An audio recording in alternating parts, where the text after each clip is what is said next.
Hello everybody, dear friends and followers, welcome back to our Suman Guru Education YouTube channel. Suman Guru Education YouTube channel ki స్వాగతం. నేను మీ తెలుగు సుమన్ సార్ని. AP TET come DSC 2025-26 కు prepare అవుతున్నవారు ఇక్కడ వీరి కోసం 6వ తరగతి తెలుగు వాచకం తెలుగు బాట 6ని మీకు అందిస్తున్నాను. మనం అక్కడ ముఖ్యంగా AP TET come AP DSC వీటికి ప్రిపేర్ అవుతున్నప్పుడు సంబంధిత సబ్జెక్టుల యొక్క స్కూల్ టెక్స్ట్ బుక్స్ని కంపల్సరీగా మనం రెఫర్ చేయాల్సి ఉంటుంది. మీరు ఏ స్టడీ మెటీరియల్ ఫాలో అయినా తప్పనిసరిగా స్కూల్ టెక్స్ట్ బుక్స్ని మనం సంబంధిత సబ్జెక్టులలో చూడాల్సి ఉంటుంది. ఏ మెటీరియల్ అవని స్కూల్ టెక్స్ట్ బుక్స్ని ఆధారంగా చేసుకునే ఫ్రేమ్ చేస్తారు. కాబట్టి స్కూల్ టెక్స్ట్ బుక్స్ని చూడండి. చాలామంది దగ్గర స్కూల్ టెక్స్ట్ బుక్స్ అనేవి అందుబాటులో లేకపోవచ్చు. ప్రిపేర్ అవుతున్నటువంటి ఆస్పిరెంట్స్కి ముఖ్యంగా గృహిణులు, పల్లెటూరులో ఉన్నటువంటి మిత్రులు, ఎటువంటి సదుపాయాలు లేనటువంటి మారుమూల పల్లెల్లో ఉన్నటువంటి అభ్యర్థులు, ఇటువంటి వాళ్ళు కటిక పేదరికంలో ఉన్నటువంటి ఆస్పిరెంట్స్, ఇటువంటి వాళ్ళందరూ కూడా కాంపిటేటివ్ ఎగ్జామ్స్కి ప్రిపేర్ అవుతూ ఉంటారు. కాబట్టి వాళ్ళందరికీ కూడా ఉపయోగపడే విధంగా ఇక్కడ స్కూల్ టెక్స్ట్ బుక్స్ ఆంధ్రప్రదేశ్ ప్రభుత్వ ప్రచురణ వారి పాఠశాల పుస్తకాలని మేము ముందుకి తీసుకువస్తున్నాను. అయితే ఇందులో 6వ తరగతి తెలుగు బాట ఇందులో భాగంగా మనం ఇదివరకే విషయ సూచిక నుంచి మొదటి వీడియోని ఫ్రేమ్ చేశాం. విషయ సూచిక నుంచి మొత్తం పాఠాలు, వాటి ప్రక్రియలు, ఇతివృత్తాలు, ఆ పాఠాలకు సంబంధించిన కవులు, రచయితల గురించి మీకు జాబితాని ఇచ్చాను. తప్పనిసరిగా ఏపీ టెట్ అవ్వచ్చు, ఏపీ డిఎస్సి అవ్వచ్చు, ఈ విషయ సూచిక నుంచి ఒక బిట్ అయినా కూడా తప్పనిసరిగా తెలుగు నుంచి వస్తుంది. విషయ సూచిక నుంచి కంపల్సరిగా ఒక బిట్ వస్తుంది. ఇకపోతే దీని తర్వాత మొదటి పాఠం అమ్మఒడి, 2వ వీడియోలో అమ్మఒడిని మీకు నేను అందించాను. 3వ వీడియోలో తృప్తి అన్న పాఠ్య భాగంని మీకు నేను అందించాను. 4వ వీడియోలో మా కొద్దీ తెల్లదొరతనము అన్న పాఠంని మీకు నేను నిన్న అందించాను. ఇప్పుడు 5వ వీడియో. ఈ 5వ వీడియోలో మీ ముందుకి 4వ పాఠం సమయస్ఫూర్తి ఈ పాఠ్య భాగంని తీసుకువస్తున్నాను. సమయస్ఫూర్తి పాఠం ప్రక్రియ ఏ సాహిత్య ప్రక్రియకి చెందుతుంది? కథ అన్న సాహిత్య ప్రక్రియకి చెందుతుంది. సమయస్ఫూర్తి పాఠ్యభాగం యొక్క ఇతివృత్తం ఏమిటి? సమయస్ఫూర్తి పాఠం పేరు, ఇతివృత్తం పేరు సమయస్ఫూర్తి. సమయస్ఫూర్తి పాఠం కవి లేదా రచయిత ఎవరు? జవాబు కందుకూరి వీరేశలింగం పంతులు గారు. అలాగే మిగిలినటువంటి 3 పాఠాలు కూడా ఇక్కడ ఉన్నాయి కదా, ఒకసారి వీటిని కూడా చూసేయండి. పాఠంలోకి వెళ్లే ముందు ప్రీవియస్ ఇవి కూడా ఒకసారి మీరు రివిజన్ చేసేయండి. అమ్మఒడి పాఠం ప్రక్రియ గేయం, తృప్తి కథానిక, మా కొద్దీ తెల్లదొరతనం ఇది కూడా గేయం. అమ్మఒడి పాఠం ఇతివృత్తం తల్లి ప్రేమ, కవి బివి నరసింహారావు. తృప్తి పాఠం ఇతివృత్తం మానవ విలువలు, కవి లేదా రచయిత సత్యం శంకరమంచి. మా కొద్దీ తెల్లదొరతనము ఇతివృత్తం దేశభక్తి, కవి లేదా రచయిత గరిమెల్ల సత్యనారాయణ. ఓకే, ఇప్పుడు మనం సమయస్ఫూర్తి పాఠంలోకి వెళ్ళిపోదాం. ఇప్పుడు మనం సమయస్ఫూర్తి గద్య భాగం పాఠంలో ఉన్నాం.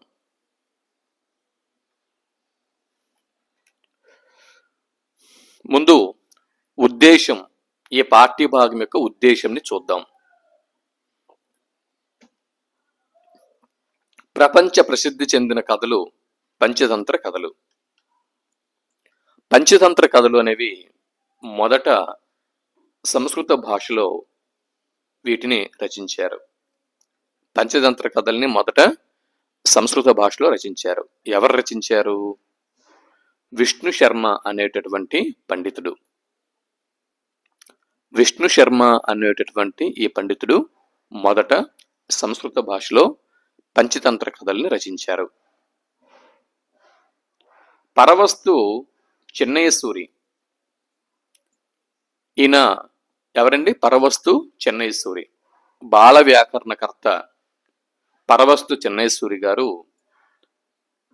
తెలుగులోకి పంచతంత్రాన్ని నీతి చంద్రిక అనే పేరుతో అనువాదం చేశారు. ఏ పేరుతో? నీతి చంద్రిక. నీతి చంద్రిక అన్న పేరుతో అనువాదం చేశారు. బిట్ రావచ్చు.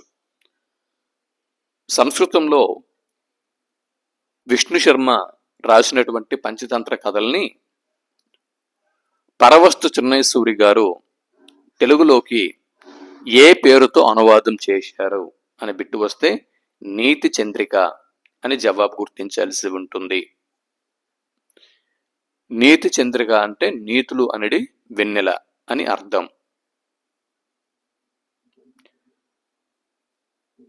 లేదా నీతి చంద్రిక అనే పేరుతో పంచతంత్రాన్ని తెలుగులోకి అనువాదం చేసిన వారు ఎవరు అని బిట్టు వస్తే పరవస్తు చెన్నైసూరి అని గుర్తిస్తారు. ఏ కాలంలోనైనా మనుషులకు నీతిని ఉపదేశించే అద్భుత కథలు క్రింది వాటిలో ఏవి అని బిట్టు వస్తే పంచతంత్ర కథలు అని జవాబు గుర్తిస్తారు. ఈ పంచతంత్ర కథలను పరిచయం చేసి వాటిలోని విలువలను విద్యార్థులలో పెంపొందించడం ఈ పాఠం యొక్క ముఖ్యమైనటువంటి ఉద్దేశం. ఇది పాఠం యొక్క ఉద్దేశం. ఇప్పుడు కందుకూరి వీరేశలింగం పంతులు గారి గురించి తెలుసుకుందాం. రాజమండ్రిలో ఈయన కందుకూరి వీరేశలింగం పంతులు గారి కాలం గుర్తుపెట్టుకోండి. ఈ కవి కాలం కంపల్సరీగా గుర్తుపెట్టుకోండి. 1848వ సంవత్సరంలో జన్మించారు. సింపుల్గా గుర్తుపెట్టుకోండి. 1947లో మనకు స్వాతంత్రం వచ్చింది.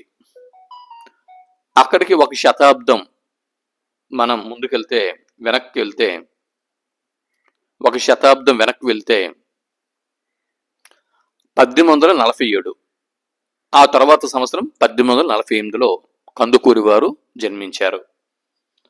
1848 ఏప్రిల్ 16న జన్మించారు. కందుకూరి వారి జయంతి ఎప్పుడండి? 1848 ఏప్రిల్ 16.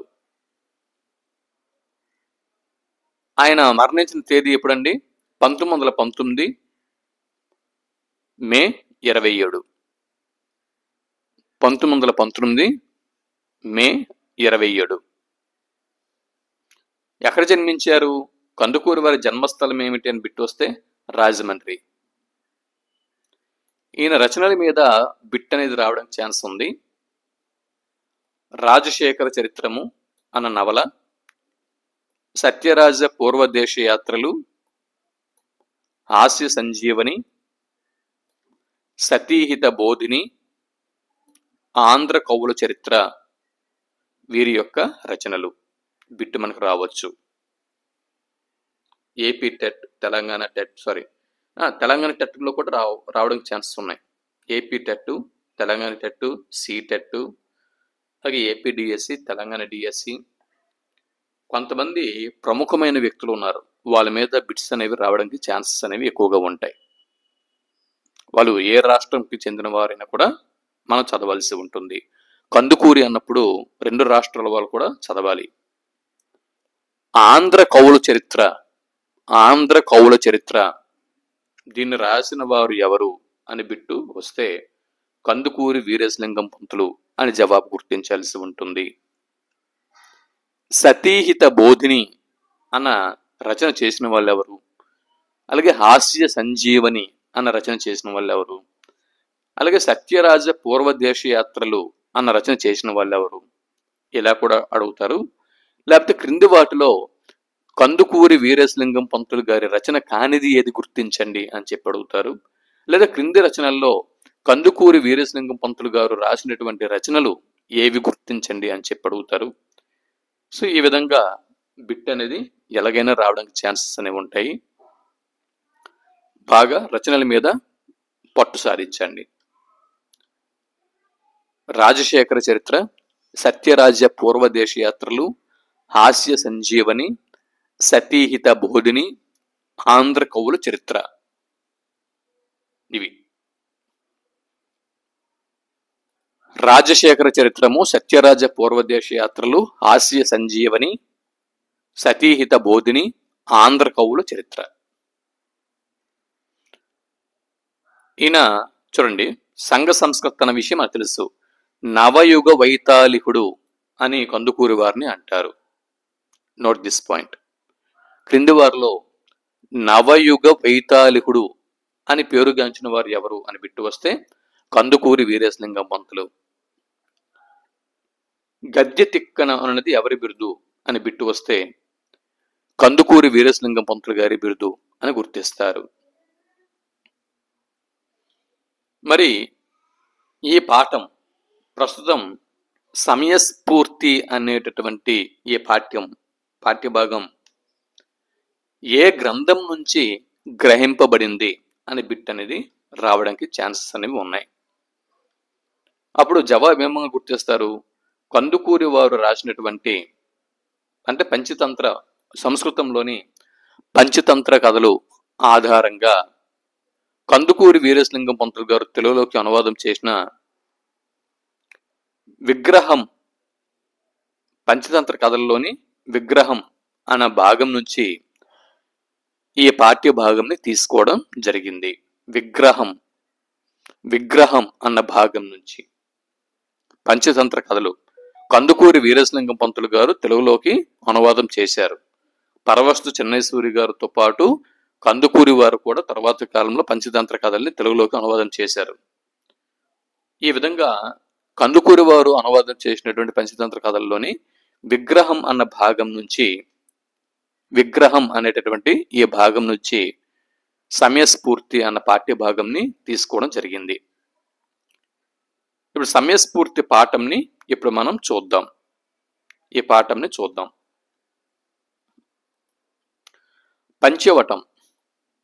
పంచవటం అంటే 5 చెట్ల సమూహం. పంచవటం అనేటటువంటి ఒక ప్రాంతంలో ఒక మర్రి చెట్టు తొర్రలో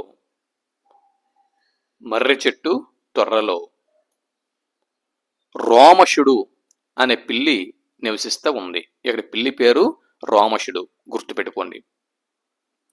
మర్రి చెట్టు తొర్రలో రోమశుడు ఎక్కడ నివసిస్తున్నాడు?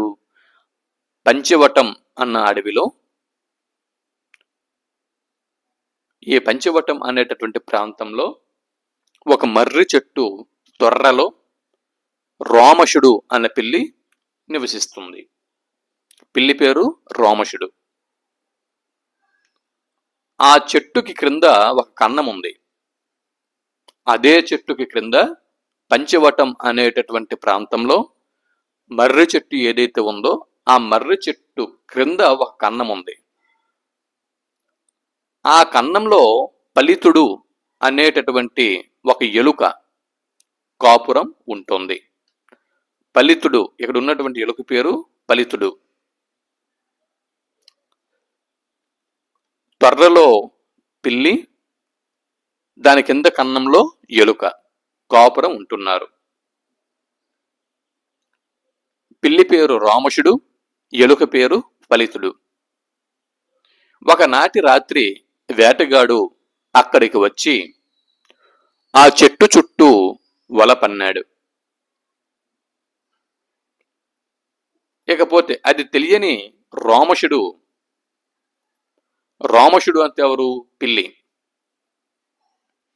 అది తెలియనటువంటి రామశుడు తెల్లవారుతూనే మసక చీకటిలో ఆహార అన్వేషణకు బయలుదేరి ఆ వలలో చిక్కుకున్నాడు.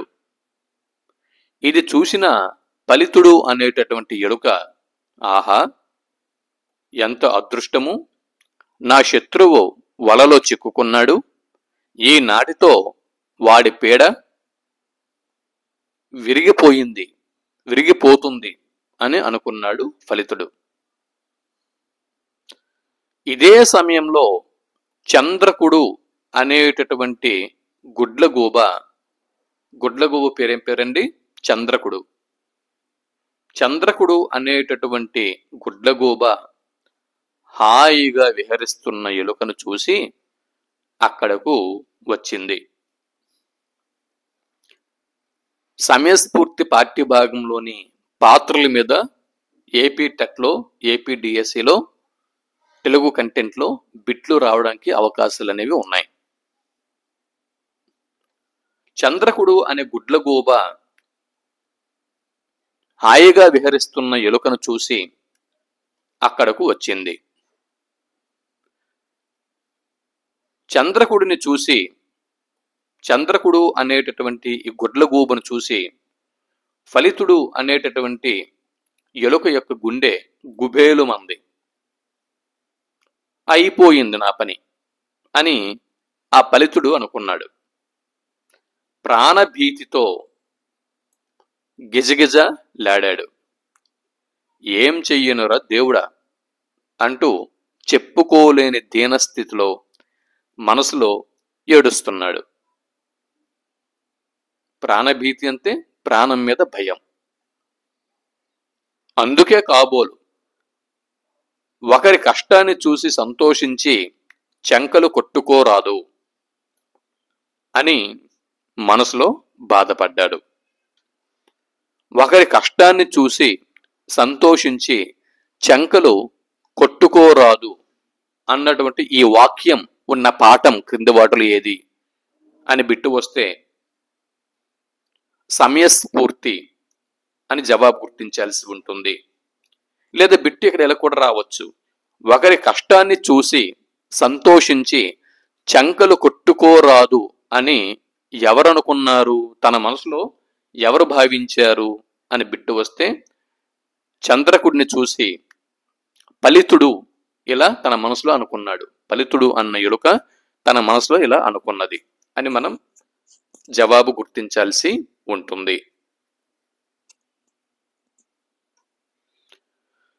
ఇకపోతే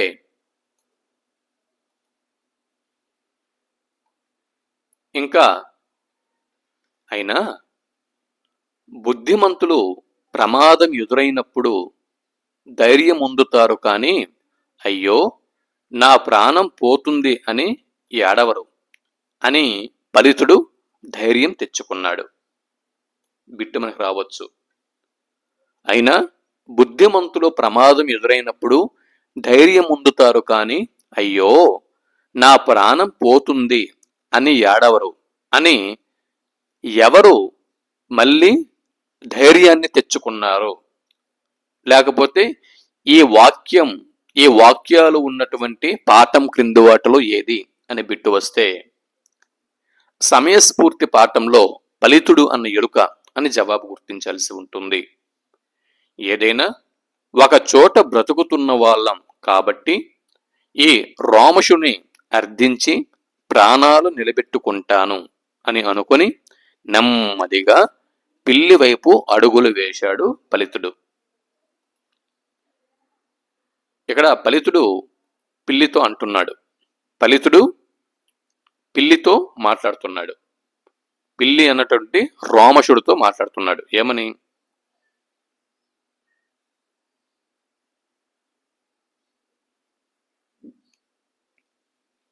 మిత్రమా నమస్కారం.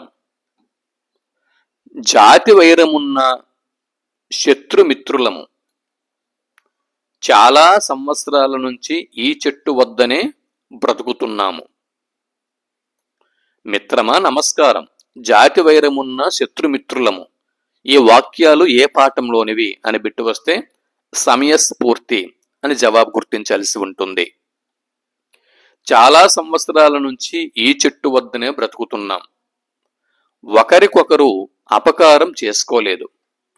ప్రస్తుతం కష్టకాలం వచ్చింది కావున శత్రువులం అనుకోకుండా పరస్పరం సహకరించుకుని ఈ ఆపద నుంచి బయటపడదాం.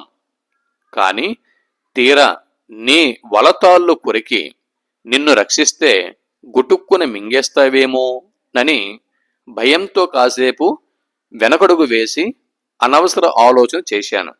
కాని తెలియని దాని నోట్లో పడి దిక్కులేని చావు చచ్చే కన్నా నీకు ఉపకారం చేసి ఇద్దరము స్నేహంగా ఉందామని, కాదంటే నీకు ఆహారం అయిపోదామని తెగించి వచ్చాను అని ఫలితుడు అన్న ఎలుక రోమశుడు అన్నటువంటి వలలో ఉన్నటువంటి పిల్లితో పలుకుతున్నాడు. ప్రాణభీతితో కాదు, ప్రాణ స్నేహం కోసం తహతహలాడుతూ. అంతా విన్న రోమశుడు ఆనందపరవశుడు అయ్యాడు. అతనికి భయం లేకపోవటానికి అతని ఆలోచనలకు సంతోషించాడు రోమశుడు.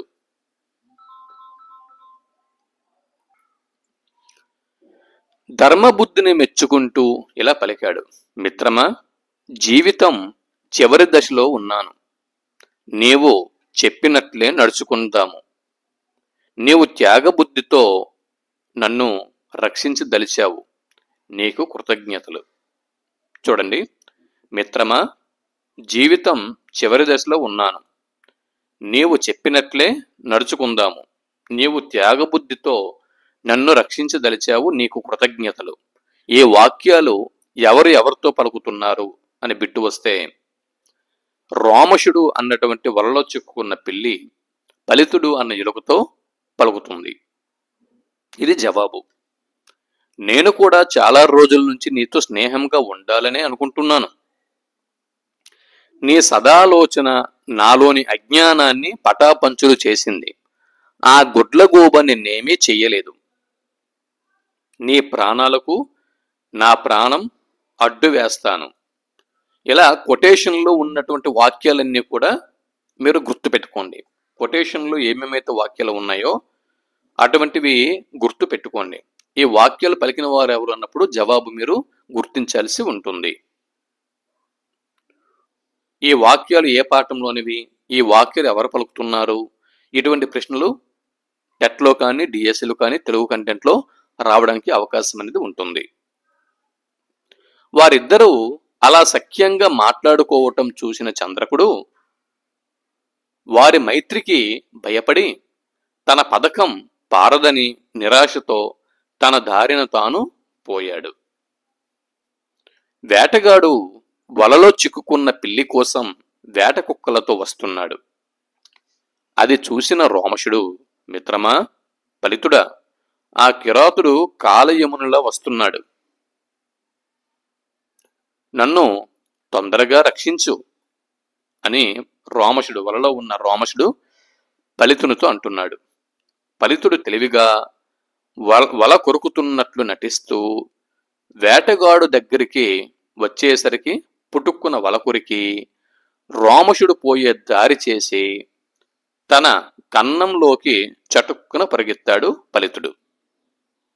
రోమశుడు బ్రతుకు జీవుడా అంటూ పుటుక్కున చెట్టెక్కాడు.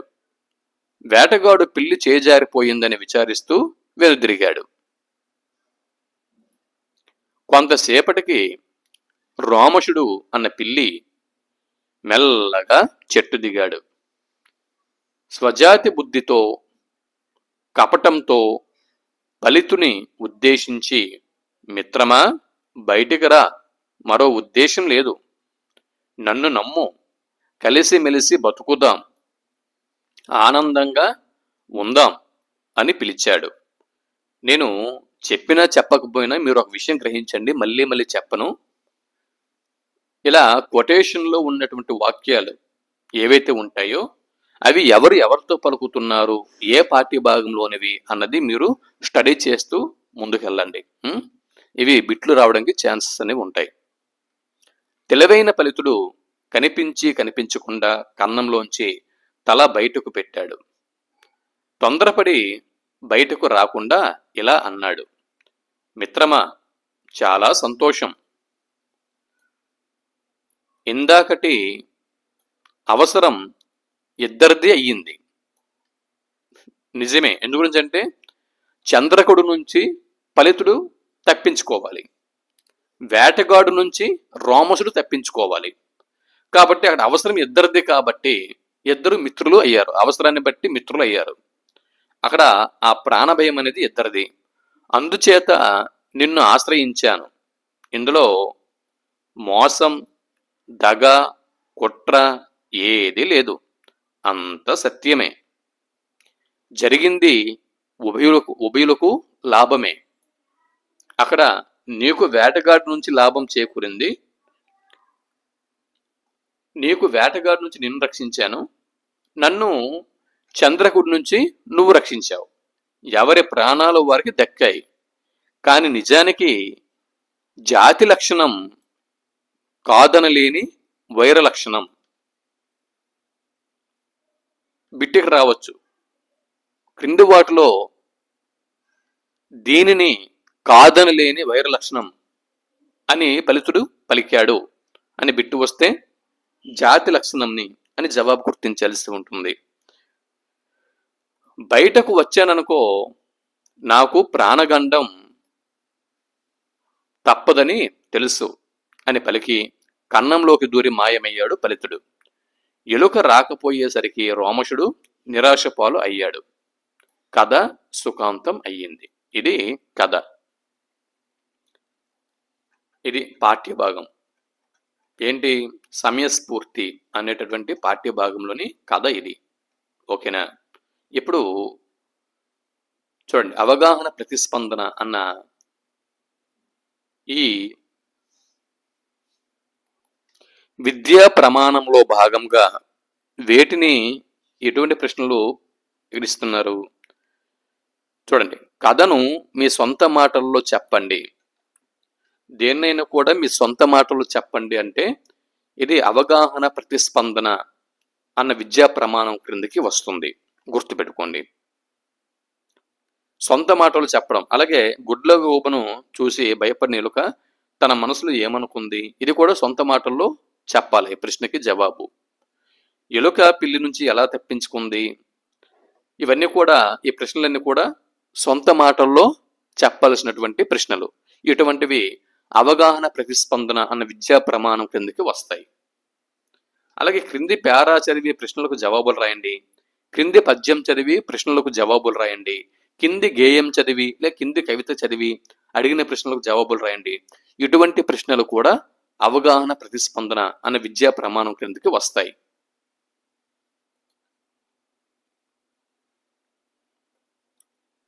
ఇకపోతే వ్యక్తీకరణ సృజనాత్మకత అన్న విద్యా ప్రమాణంలోకి short answer question and answers, అదే short answers questions, long answer essay type question and answers, ఇవి వ్యక్తీకరణ సృజనాత్మకత అన్న విద్యా ప్రమాణంలోకి వస్తాయి. ఓకే. ఇకపోతే భాషాంశాలు. ఇక్కడ గీత గీసిన పదాలకు అర్థాలు, వ్యతిరేక పదాలు, పర్యాయ పదాలు, నానార్థాలు, ఆ ప్రకృతి వికృతులు, ఇవన్నీ కూడా ఏంటంటే భాషాంశాల క్రిందకి వస్తాయి. వ్యాకరణ అంశాల క్రిందకి సందులు, సమాసాలు, ఛందస్సులు, అలంకారాలు, వాక్య విజ్ఞానము, ఇవన్నీ కూడా వ్యాకరణ అంశాలు అన్న భాషా ప్రమాణం క్రిందకి వస్తాయి. అదేనండి ఏంటంటే భాషాంశాలు అన్న పరిధులకి ఇవన్నీ కూడా వస్తాయి. వ్యాకరణ అంశాలు, భాషాంశాలు ఇవన్నీ కూడా. అది పారిభాషిక అభ్యాసాలు, పరుషాక్షరాలు గుర్తించండి, సరళాక్షరాలు గుర్తించండి, ఇవన్నీ కూడా వ్యాకరణ అంశాలకి వస్తాయి. ఇవి భాషా భాగాలు, ఖాళీలు పూరించండి, ఇవన్నీ కూడా. అయితే ఇక్కడ మనము ఒకసారి చూద్దాం ఆగండి. ఇక్కడ నుంచి వీటిని అభ్యాసంని ఒకసారి పరిశీలన చేద్దాం. ఇవంతా మీరు రాసేయగలరులే. ఇక్కడ వీటిని చూద్దాం. ప్రశ్నల జవాబులు కూడా ఓకే. ఇవి భాషాంశాలు చూడండి. అర్థాలు, అన్వేషించడం అంటే వెతకడం, ప్రాణభీతి అంటే ప్రాణం మీద భయం, వైరము అంటే శత్రుత్వం, మైత్రి అంటే స్నేహం, సదాలోచనలు అంటే మంచి ఆలోచనలు, మంచి మనసుతో కూడినటువంటి ఇతరుల శ్రేయస్సుని కాంక్షించేటటువంటి ఆలోచనలు. అదృష్టం వ్యతిరేక పదం దురదృష్టం, మంచి వ్యతిరేక పదం చెడు, వెలుగు పదానికి వ్యతిరేక పదం చీకటి, అపకారం అన్న పదానికి వ్యతిరేక పదం ఉపకారం, ధర్మం అధర్మం, సత్యం అసత్యం. ప్రకృతి వికృతులు ఇక్కడ మీరు చూడొచ్చు. ఆహారము ఇది ప్రకృతి పదం, దీనికి వికృతి పదం ఓగిరం. ధర్మము ప్రకృతి పదము, దీనికి వికృతి పదము దమ్మము. ప్రాణము దీనికి వికృతి పదము పానం. కథ అనేది ప్రకృతి పదం, దీనికి వికృతి పదము కథ. అలాగే సంతోషము ప్రకృతి పదం, దీనికి వికృతి పదం సంతసం. ఇవి ప్రకృతి వికృతులు. లేకపోతే వ్యాకరణ అంశాలు. ఓకే, వ్యాకరణ అంశాలు ఇవన్నీ కూడా వ్యాకరణ అంశాలని కూడా మీకు నేను చెబుతున్నాను. ఆల్రెడీ యూట్యూబ్ ఛానల్లో ఉన్నాయి, మీరు వాటిని చూసుకోండి. సందులు సమాసాలు ఇవన్నీ కూడా మీకు నేను మన ఛానల్లో ఇస్తున్నాను. సో ఇక్కడ వీటి గురించి మళ్ళీ మనం సమయం అనేది వేస్ట్ చేసుకోవాల్సిన అవసరం లేదు. ఇది రసవచ్చులు. రసవచ్చులు అంటే ఇక్కడ ఆ నుంచి అవ్ వరకు ఉన్నటువంటి 16 అచ్చుల్ని, 16 అచ్చులు, అచ్చులు మొత్తం 16. అందులో ఈ అచ్చుల్లో ఆ ఈ ఊ రు అంటే లాగి పలకకుండా ఏకమాత్ర కాలం వ్యవధిలో పలికేటటువంటి అచ్చులు ఏవైతే ఉన్నాయో వాటిని రసవచ్చులు అని చెప్పి అంటాం. ద్విమాత్ర కాలంలో పలకబడేటటువంటి అచ్చుల్ని దీర్ఘచ్చులు అని చెప్పి అంటాం. వీటి గురించి కూడా మీకు తెలుసు. మన యూట్యూబ్ ఛానల్లో ఆల్రెడీ వీటి గురించి నేను ఎక్స్ప్లెయిన్ చేస్తున్నాను. చూడండి, ఛానల్లోకి వెళ్ళి వీడియోస్ చూడండి, మీకు కనిపిస్తాయి. ప్లేలిస్ట్లోకి వాటిలోకి వెళ్ళండి. అలాగే పరుషాక్షరాలు. పరుషాక్షరములు అంటే కచ్చట తప్ప, వీటిని పరుషాక్షరములు అని చెప్పి అంటాము. సరళాక్షరములు గజడ దబ, వీటిని సరళాక్షరములు అని చెప్పి అంటాము. పరుషాక్షరాలు అంటే కచ్చట తప్ప, సరళాక్షరములు అంటే గజడ దబ. ఓకే, ఇకపోతే స్థిరములు. స్థిరములు స్థిరములు అంటే ఏమిటి? స్థిరములు అంటే పరుష సరళములు కాక మిగిలినవి. పరుష సరళములు కాక మిగిలినవి. ఒకసారి ఆగండి. ఇక్కడ పరుషాక్షరములు. పరుషాక్షరములు ఏవి? కా. ఇక్కడ కా అని కదా, ఇదే పరుషాక్షరము. చ, ఇదే పరుషాక్షరములు. అలాగే ఇక్కడ పా ఉంది, పరుషాక్షరము పా. తర్వాత ఏంటంటే ఇక్కడ చ, తర్వాత చ, త, త, త. ఇవి పరుషాక్షరములు. సరళాక్షరములని గుర్తిద్దాం. సరళాక్షరములు గజడ దబ, గజడ దబ సరళాక్షరములు. గజ, గజ చూడండి, ఇవి సరళాక్షరములు. డ, తర్వాత ద, తర్వాత బ, డ. ఇవన్నీ కూడా సరళాక్షరములు, గజడ దబ. ఇప్పుడు స్థిరాక్షరాలు. స్థిరాక్షరాలు అంటే ఏంటి? పరుషములు కాదు, సరళములు కావు, మిగిలినవి స్థిరములు. ఓకేనా? పరుషములు కావు, సరళములు కాదు, పరుష సరళాలు కాక మిగిలినవన్నీ కూడా స్థిరములు. ఇవన్నీ కూడా స్థిరములే. ఇవన్నీ కూడా స్థిరములే. ఇవి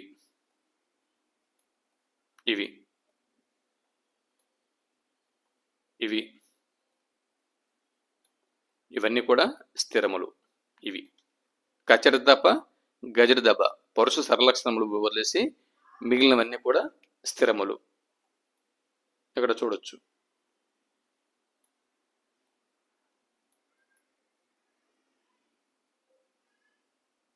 ఇవన్నీ కూడా స్థిరములు.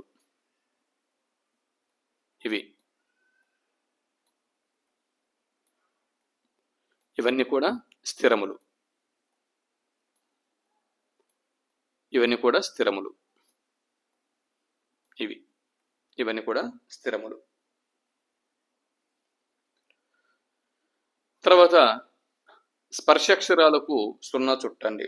స్పర్శములు అంటే ఏంటి? 0 చూద్దాం కానీ స్పర్శములు అంటే కా నుంచి మా వరకు గల హల్లులు.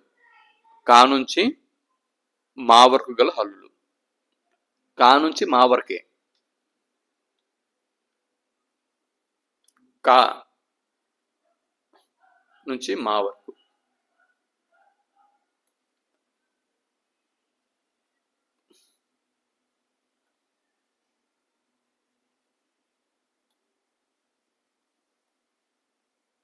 కా నుంచి మా వరకు.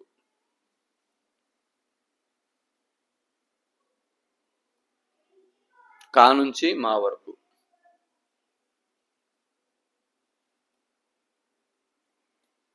కా నుంచి మా వరకు. కా నుంచి మా వరకు.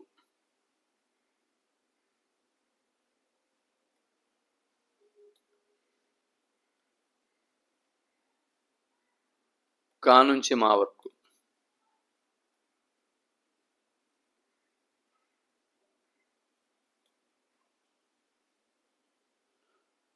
కా నుంచి మా వరకు.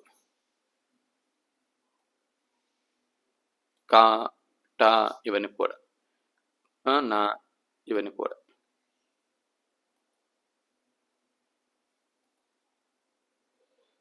కా నుంచి మా వరకు. ఓకేనా? వర్గయుక్కులు. వర్గయుక్కులు అంటే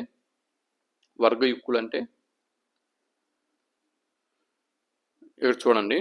ఇవి వర్గయుక్కులు అంటే కచరితప గజరిదప తీసుకుంటే అంటే వర్గములు. కా వర్గము, చా వర్గము, టా వర్గము, తా వర్గము, పా వర్గము, ఈ 5 వర్గాలు తీసుకుంటే ఇక్కడ 2వ స్థానము 4వ స్థానంలో ఉన్నటువంటి హల్లులన్నీ కూడా వర్గయుక్కులు.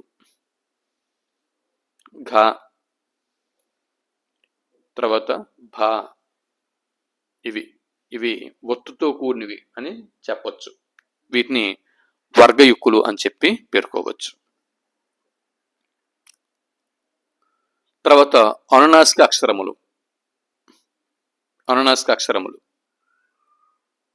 నమస్కారం, ఇది అనునాసిక అక్షరం. ఇది నా, అన, నా, అన, మా కూడా అనునాసిక అక్షరములు.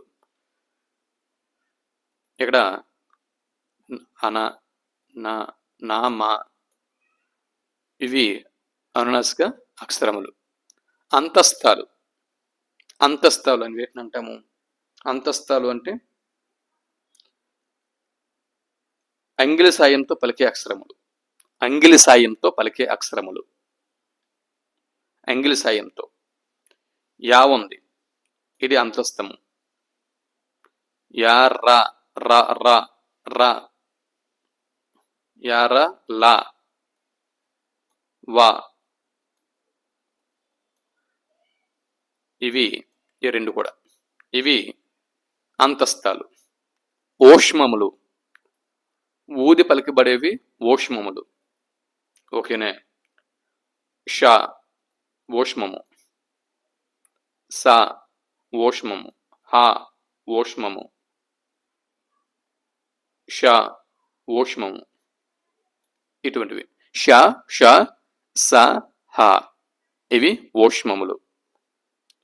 తాళవ్య అక్షరములు. తాళవ్య అక్షరములు. తాళవ్య అక్షరముల్ని గుర్తించండి. తాలువు లేదా దౌడు నుంచి పుట్టే అక్షరములు. తాళవ్య అక్షరములంటే తాలువు అనగా దౌడ భాగంలో పుట్టే అక్షరములు. ఇక్కడ ఈ ఈ రెండు కూడా తాళవ్యములు. ఈ తాళవ్యములు. తర్వాత చ ఒకటి తాళవ్యము. ఈ చ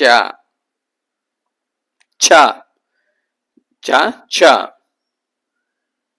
జ జ జాజ ఉన్నాయా? లేవు. తర్వాత ఇంజ యా ష. ఇంజ ఉందా? లేదు. యా ఉందా? లేదు. తర్వాత ష ఉందా? లేదు. అది. ఇకపోతే మూర్ధన్య అక్షరములు. మూర్ధన్యములు. క్రింది వాటిలో మూర్ధన్య అక్షరముల్ని గుర్తించండి. నాలుగుతో గట్టిగా అంగిల్ని తాకుతూ పలికే అక్షరముల్ని మూర్ధన్య అక్షరములు అని చెప్పి అంటాము. నాలుకతో గట్టిగా అంగిలిని తాకుతూ పలికే అక్షరములు. వీటిలో మూర్ధన్య అక్షరములు ఏవి? మూర్ధన్యములు ఇక్కడ మూర్ధన్య అక్షరములు.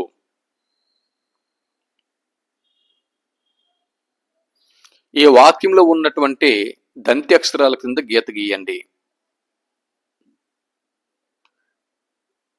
దంత్యాలు క్రింది గడిలో ఉన్నాను. క్రింది గడి ఎక్కడ ఉంది? ఇక్కడ దంతి అక్షరాలు అని చెప్పి అన్నాం. దంతి అక్షరాల కింద దంతి అక్షరాలు ఏవి? లూలు,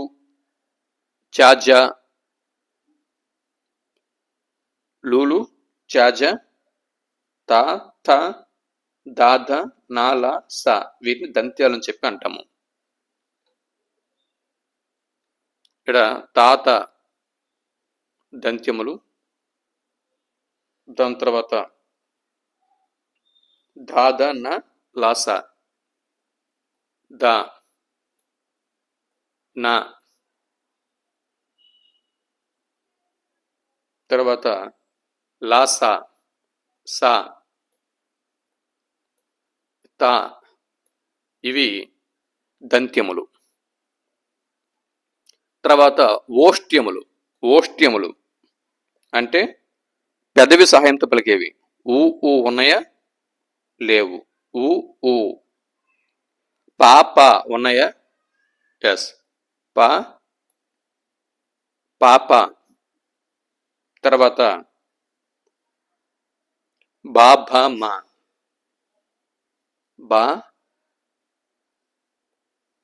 బాబా, మా. ఇవి ఓష్ట్యములు.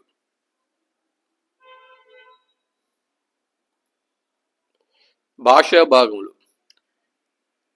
నామవాచకం. భాషా భాగములకు చూడండి. ఇక్కడ వనజ అనేది నామవాచకం. ఎర్రని అనేది విశేషణం. ఆమె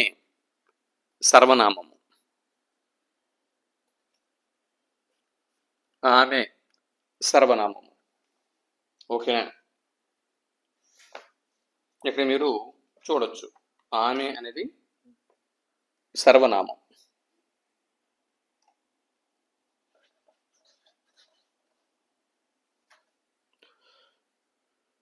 ఆమె సర్వనామము, ఎర్రని విశేషణం, వనజ నామవాచకం.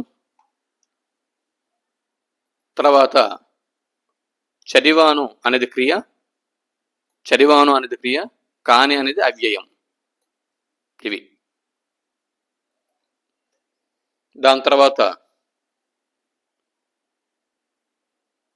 నామవాచకానికి లేదా సర్వనామానికి ఉన్న గుణాన్ని తెలిపేది విశేషణం. నామవాచకానికి లేదా సర్వనామానికి ఉన్న గుణంని తెలిపేది విశేషణం. పేరుకు బదులుగా వాడేది సర్వనామం. పనిని తెలిపే మాట క్రియ. లింగ వచన విభక్తులు లేనిది అవ్యయం. పేరును తెలిపే పదం నామవాచకం. 5 ఖాళీల్లో 5 జవాబులు. ఓకేనా? చమత్కార పద్యం. ఇలలో నిద్దరు రాజులు మలయుచున్ జదరంగ మాడి మాపటి వేలన్ బలమెత్తి కట్ట మరచిన నిలుకలు తమ కలుగులోని కేనుగు నీడ్చెన్. ఈ పద్యం మళ్ళీ చూడండి. ఇలలో నిద్దరు రాజులు మలయుచున్ జదరంగ మాడి మాపటి వేలన్ బలమెత్తి కట్ట మరచిన నిలుకలు తమ కలుగులోని కేనుగు నీడ్చెన్. ఇది చమత్కార పద్యం. ఇటువంటి చమత్కార పద్యాలు ఇచ్చి వీటి నుంచి కూడా టెట్ డిఎస్సిలో ప్రశ్నలు అడగడానికి ఛాన్సెస్ అనేవి ఉన్నాయి. ఇలలోన్ ఇద్దరు రాజులు మలయుచున్ జదరంగమాడి మాపటి వేలన్ బలమెత్తి కట్ట మరచిన నిలుకలు తమ కలుగులోని కేనుగు నీడ్చెన్ అన్నది పద్యం. ఇలలో ఇద్దరు రాజులు పట్టుదలతో చదరంగమాడుతున్నారు. పట్టుదలతో మలయుచున్ అంటే పట్టుదలతో చదరంగం ఆడుతున్నారు. మాపటి వేలన్ అంటే రాత్రి వేలన్ అయింది. రాత్రి వేళ. మాపటి వేళ అంటే రాత్రి వేళ. బలమెత్తి కట్ట మరచిన.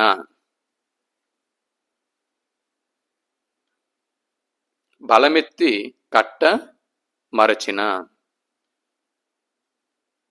అంటే పావులను, చదరంగంలోని పావులను ఎలా ఉన్నవి అలా వదిలేసి వెళ్ళిపోయారు, మరిచిపోయి వెళ్ళిపోయారు. ఎలుకలు తమ కలుగులోని కేనుగు నిడ్చెన్ అంటే రాత్రికి ఎలుకలు వచ్చి ఈ చదరంగం అట్ట మీద ఉన్నటువంటి ఏనుగు అనేటటువంటి పావుని తమ రంధ్రంలోకి ఈడ్చుకుని వెళ్ళిపోయాయి అని అర్థం. చూసారా ఎంత చమత్కార పద్యం. ఇద్దరు రాజులు చదరంగం ఆడుకుంటున్నారు పట్టుదలతో. అలా చదరంగం అనేది ఎంతసేపు అవుద్దో తెలియదు. ఒకసారి కూర్చుంటే అది ముగిసేసరికి ఎంత టైం అవుద్దో తెలియదు. ఎత్తుకు పై ఎత్తు వేస్తూ ఉంటారు ఆలోచన చేసుకుంటూ. అలాగా రాత్రి వేళ అయిపోయింది.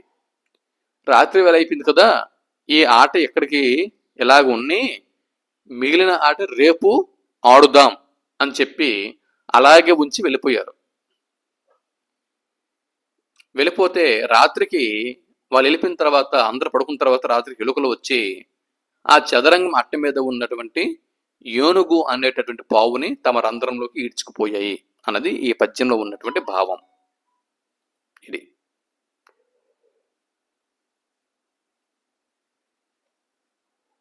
ఇకపోతే స్ఫూర్తి. ఒక కథ ఉంది. పాఠం వెనక ఒక కథ ఉంది. ఈ కథ ఏంటో ఒకసారి చూద్దాం. మగధ చాలా కాలం క్రితం మగధను విక్రమసేనుడు అనే రాజు పరిపాలన చేసేవాడు. విక్రమసేనుడు ఏ రాజ్యానికి రాజు అని బిట్టు వస్తే మగధ అని జవాబు గుర్తించాల్సి ఉంటుంది. ఎంతో ధైర్య సాహసాలు కల విక్రమసేనుడు తన ప్రజలను కన్నబిడ్డల్లా చూసుకునేవాడు. ఆయన రాజ్యంలో ధర్మం 4 పాదాల మీద నడవడమే కాకుండా రాజ్యంలో కన్నుల పండుగగా సంపద తొలుతూగుతూ ఉండేది. మగధ ఐశ్వర్యం చూసి ఓర్వలేని పొరుగు దేశం రాజు పెద్ద సైన్యాన్ని వెంట పెట్టుకుని మగధపై దాడి చేశాడు. విక్రమసేనుడి వద్ద ఎక్కువ మంది సైనికులు లేరు. యుద్ధంలో పరాజయం పొందిన విక్రమసేనుడు ప్రాణాలు రక్షించుకునేందుకు అడవిలోకి పారిపోయి ఒక కొండ గుహలో దాక్కున్నాడు. ఒంటరితనం, పరాజయం, బాధ, అలసట అన్నీ ఒక్కసారిగా విక్రమసేనుణ్ణి ఆవరించాయి. నా కన్న బిడ్డల్లాంటి ప్రజల్ని, రాజ్యాన్ని కోల్పోయిన నేను ఇక బ్రతకటం అనవసరం, నిస్సహాయుడిగా ఎంత కాలమిలా దాక్కోవాలి అని ఆలోచించిన విక్రమసేనుడు చావే శరణ్యమని అనుకున్నాడు.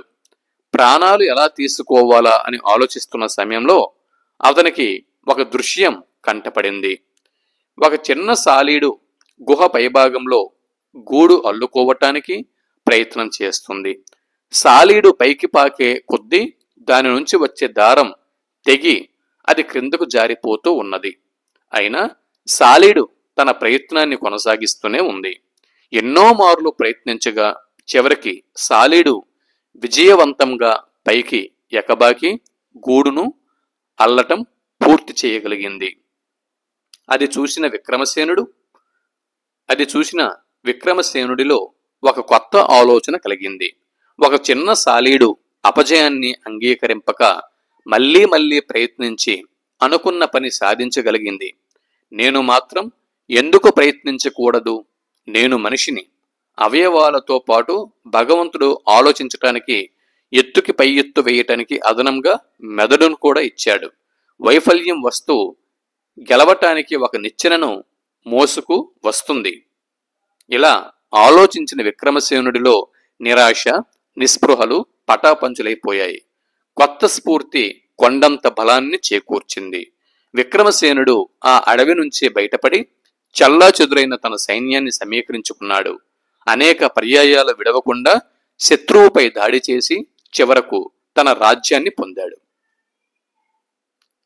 ఈ కథ డిఎస్సి ఆస్పిరెంట్స్ కి, ఇతర పోటీ పరీక్షలకి ప్రిపేర్ అవుతున్నటువంటి ఈ ఆస్పిరెంట్స్ కి చాలా చక్కగా ఉపయోగపడుతుంది. పోటీ పరీక్షల్లో అపజయాలు వస్తూ ఉంటాయి. అపజయాలు ఎదురవుతున్నాయి కదా అని చెప్పి ఇంకా నా వల్ల కాదు, నాకు అంత బుర్ర లేదు, నేను ఇంకా పోటీ పరీక్షలు రాయదలుచుకోలేదు, కాంపిటేటివ్ ఎగ్జామ్స్ ని నేను క్రాక్ చేయలేను, డిఎస్సి సాధించలేను, ఏపీ టెట్ సాధించలేను, తెలంగాణ సెట్ సాధించలేను, సీటెట్ సాధించలేను, ఏది నా వల్ల అవ్వదు అని చెప్పి మధ్యలో ఎవరైతే పోటీ నుంచి విరమించుకుంటారో వారు మధ్యములు. మనకి ఒక సుభాషిత పద్యం అనేది మనకి ఉంది. తెలుగు వాళ్ళం కదా, మనకి తెలిసే ఉంటది.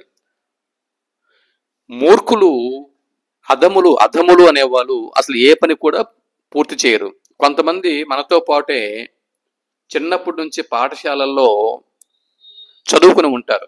మన మిత్రులు చాలా మంది పాఠశాలల్లో చదువు మనతో కలిసి చదివి ఉంటారు. వాళ్ళు 10వ తరగతిలోనో, ఇంటర్మీడియట్లోనో, డిగ్రీలోనో కొంత చదువు అయిన తర్వాత వాళ్ళు ఇక్కడితో మన చదువు చాలే అని ముగించుకుని వారు వేరే వృత్తుల్లో స్థిరపడి ఉంటారు. వాళ్ళు అధములు అనుకుందాం కాసేపు. ఇక మధ్యములు, పోటీ పరీక్షలకి ఏపీ టెట్, డిఎస్సి ఇటువంటి పోటీ పరీక్షలకి ప్రిపేర్ అవుతా 1, 2, 3 అటెంప్ట్లు చేసి ఇంకా మన వల్ల కాదులే అని చెప్పి మధ్యలో నిష్క్రమిస్తారు. వాళ్ళు మధ్యములు. ఇక ఉత్తములు, దీని అంతు తేలుద్దాం, దీని అంతు చూద్దాం, ఇంకా వారికి అవకాశం ఉన్నంత వరకు కూడా, చివరి అవకాశం వరకు కూడా పోరాటం చేస్తూ చివరి ప్రయత్నంలో అయినా కూడా వారికి కావలసిన విజయాన్ని వాళ్ళు పొంది వాళ్ళకి కావలసినటువంటి ఉద్యోగంలో స్థిరపడతారు. వాళ్ళు ఉత్తములు. కాబట్టి ఇటువంటి ఉత్తముల లక్షణాలు మనం అందిపుచ్చుకోవటానికి ఈ కథ చాలా మంచి కథ.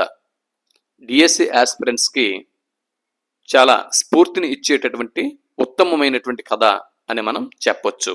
కాబట్టి ఈ కథ ద్వారా మళ్ళీ శక్తిని మరింత రెట్టింపు చేసుకుని ఆశావాహ దృక్పథంతో ఏపీ టెట్, డిఎస్సిని చక్కగా ప్రిపేర్ అవ్వండి. ఇతర కాంపిటేటివ్ ఎగ్జామ్స్కి ప్రిపేర్ అవ్వండి. All the best.